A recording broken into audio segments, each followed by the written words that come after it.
this is Julian from Kanen Coffee, and today we have a Eureka Zero in the shop with us, and it had came in because the grinder, this is a little under a year old now, but the grinder had stopped spinning. It stopped trying to grind, which usually for a grinder this young is,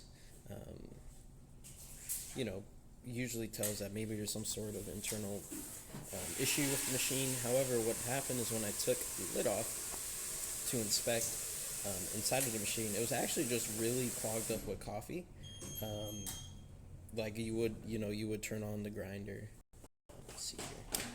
There you go. You would turn on the grinder and nothing would spin. You can hear it spin now, but nothing would spin.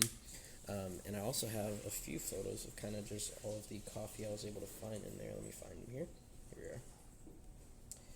So here's kind of a little bit of how the spouts looked. You can see a bunch of coffee blocked up here, actually around the edges too. Here's a nicer close-up. Let's just see here.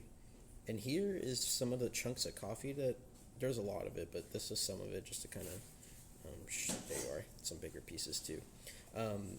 Pretty much what this is, you usually want to clean out your grinder every, I would say 6 months is a pretty good timeline, so at least once or twice a year, just because the coffee would get oils on them.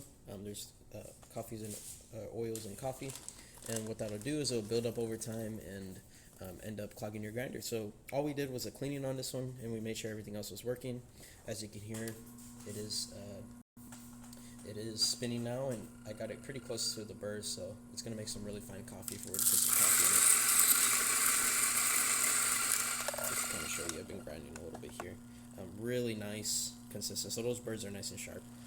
But mainly it was just clogged up coffee. But that's about it for this repair. If you like this video or any of our other repairs on our channel, leave a like, subscribe, and hit the bell. Thanks for watching.